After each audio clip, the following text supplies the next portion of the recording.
En diciembre de 2018, México inició un capítulo histórico con la llegada de Andrés Manuel López Obrador a la presidencia. Prometiendo una cuarta transformación, AMLO planteó un cambio radical en la política económica del país. ¿Pero qué tan lejos hemos llegado en estos 6 años? Este video es una revisión económica completa del sexenio, analizando los aciertos y desafíos. Desde sus megaproyectos hasta el impacto de sus políticas públicas, decisiones y consecuencias para evaluar si su gobierno cumplió con las expectativas. Prepárate para un análisis profundo, basado en datos y perspectivas diversas, sobre uno de los sexenios más controvertidos de la historia reciente.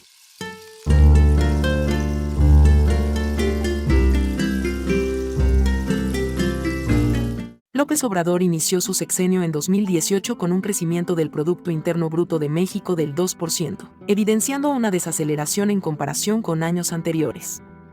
Este desempeño estuvo marcado por la incertidumbre derivada de la renegociación del Tratado de Libre Comercio de América del Norte, la disminución de la inversión privada y factores externos como la guerra comercial entre Estados Unidos y China. La siguiente gráfica muestra el crecimiento económico de México desde el año 2008 hasta el 2018. Con el fin de poner en perspectiva el deficiente modelo económico que recibió Obrador al inicio de su sexenio. Durante este periodo de 11 años el PIB mexicano creció únicamente 18.4%. En 2019, su primer año, el gobierno duplicó la pensión para adultos mayores, con un costo de 120,000 millones de pesos, y lanzó programas como Jóvenes Construyendo el Futuro, que costó 40,000 millones de pesos.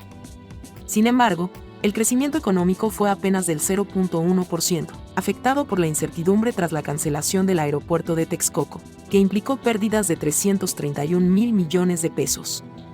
Ese año también se asignaron 6,000 millones de pesos para el Tren Maya y 50,000 millones de pesos para la refinería Dos Bocas. En 2020, la pandemia de COVID-19 golpeó severamente a la economía, provocando una contracción del menos 8.2% del PIB. El gobierno rechazó grandes estímulos fiscales, destinando 25,000 millones de pesos en créditos a pequeñas empresas y aumentando el presupuesto de programas como Sembrando Vida, que costó 28,000 millones de pesos. La crisis también redujo la recaudación fiscal y generó un déficit de 720,000 millones de pesos, mientras las remesas alcanzaron los 40,000 millones de dólares, mitigando el impacto en los hogares. Durante la pandemia, México sufrió una contracción más severa que Estados Unidos, que fue de menos 3.4% debido a una menor capacidad de estímulo fiscal y la fuerte dependencia de sectores como el turismo y las exportaciones. En comparación con China, que experimentó un crecimiento positivo, México evidenció vulnerabilidades en la respuesta sanitaria y económica. Por otro lado, la contracción de México fue similar a la de India o la Unión Europea y peor que el promedio de América Latina de menos 7%. Sin embargo, a pesar de la comparación inmediata del crecimiento de México durante la pandemia, México destacó entre las economías emergentes por su decisión de no contratar deuda pública adicional significativa para financiar medidas de emergencia. Esta política contrasta con la estrategia de muchos países desarrollados que incrementaron considerablemente sus niveles de deuda para mitigar los efectos económicos del COVID-19. La decisión mexicana buscó preservar la estabilidad macroeconómica y evitar comprometer la sostenibilidad de las finanzas públicas a largo plazo. Aunque esta postura fue criticada por su impacto limitado en el apoyo económico inmediato, el beneficio a largo plazo ha sido una mayor resiliencia fiscal. Al cierre de 2023, la deuda pública de México se mantuvo en torno al 45.4% del PIB, un nivel manejable comparado con economías como Estados Unidos o Japón, donde el endeudamiento superó el 120% y 200% del PIB, respectivamente. Esta prudencia ha permitido que México mantenga costos financieros más bajos y una calificación crediticia relativamente estable, favoreciendo una recuperación económica más sostenible y reduciendo el riesgo de crisis de deuda en el futuro. En 2021, la economía creció 4.8%, impulsada por exportaciones y remesas récord de más de 50,000 millones de dólares, pero la inflación subió a 7.36%. El Tren Maya y Dos Bocas continuaron recibiendo recursos, con asignaciones de 36,000 millones y 45,000 millones de pesos, respectivamente.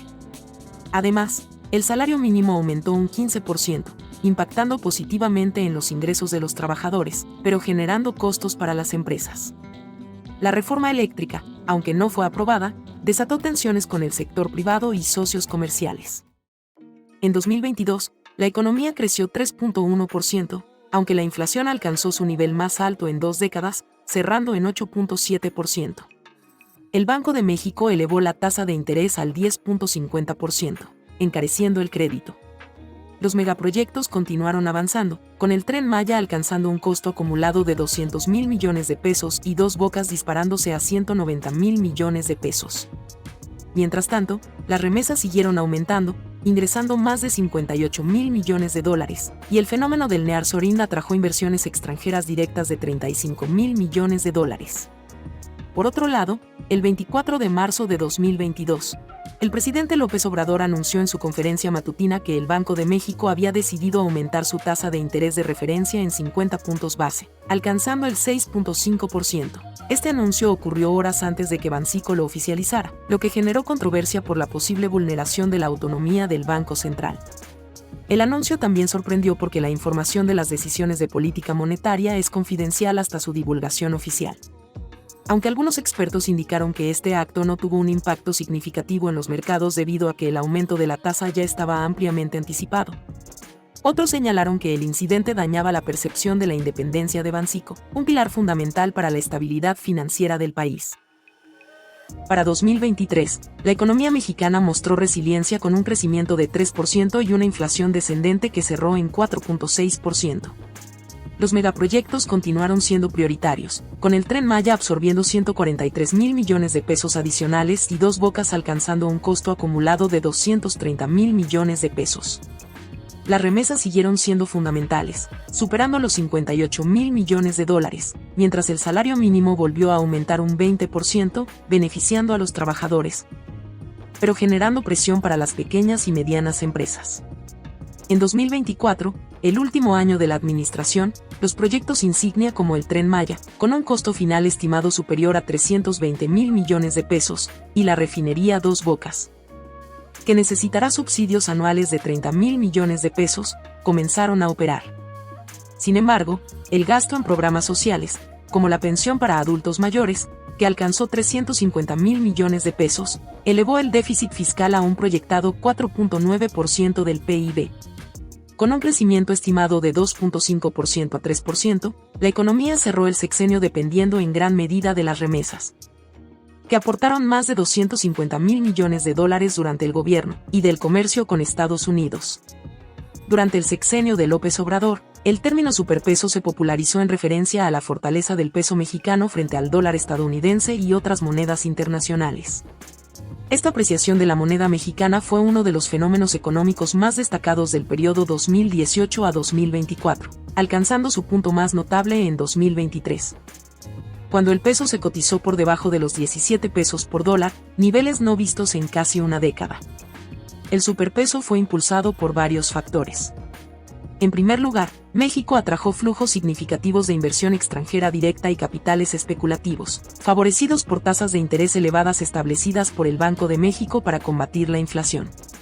Estas tasas más altas en comparación con otros mercados emergentes ofrecieron rendimientos atractivos a los inversionistas. Además, el nearshoring, es decir, la reubicación de cadenas de suministro hacia México por su proximidad a Estados Unidos, incrementó el atractivo económico del país. Otro factor clave fue la disciplina fiscal promovida por el gobierno de AMLO, que priorizó mantener un bajo nivel de deuda pública en proporción al PIB y un déficit fiscal controlado. Esto contribuyó a una percepción de estabilidad económica, lo que reforzó la confianza de los mercados internacionales. Por otro lado, la solidez de las remesas enviadas por los mexicanos en el extranjero, que superaron los 60,000 millones de dólares en 2022 y continuaron creciendo, también influyó en la estabilidad del tipo de cambio. A pesar de los beneficios económicos asociados, el superpeso también generó desafíos. Por ejemplo, la apreciación del peso afectó negativamente a las exportaciones mexicanas, ya que los productos se encarecieron en términos relativos para los mercados internacionales. Asimismo, sectores como el turismo y la manufactura enfrentaron una disminución en su competitividad. Esta tabla refleja una comparación del crecimiento del PIB entre México, Estados Unidos, China, India, la zona euro y países de América Latina como Brasil. Argentina y Chile durante el sexenio de López Obrador refleja las dinámicas económicas de las diferentes regiones en un contexto de crisis global y recuperación desigual. La tabla muestra cómo políticas económicas, diversificación y resiliencia estructural son determinantes en el desempeño de las economías frente a crisis globales. México, aunque logró preservar su estabilidad fiscal, mostró un crecimiento limitado, destacando la necesidad de reformas que impulsen la inversión, la productividad y la diversificación económica. Por otro lado, países como India y China ofrecieron modelos de recuperación acelerada basados en estímulos internos y sectores clave como tecnología e infraestructura. Para mejorar su desempeño, las economías de América Latina podrían enfocarse en incrementar su capacidad de respuesta a crisis globales, diversificar sus sectores productivos y fomentar políticas que equilibren estabilidad fiscal con apoyo económico inmediato.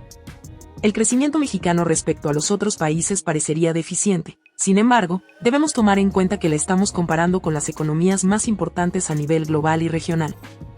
De esta forma los datos se ponen en perspectiva y tomando en cuenta que los megaproyectos que representaron una importante inversión pública se están concluyendo recién al término del sexenio.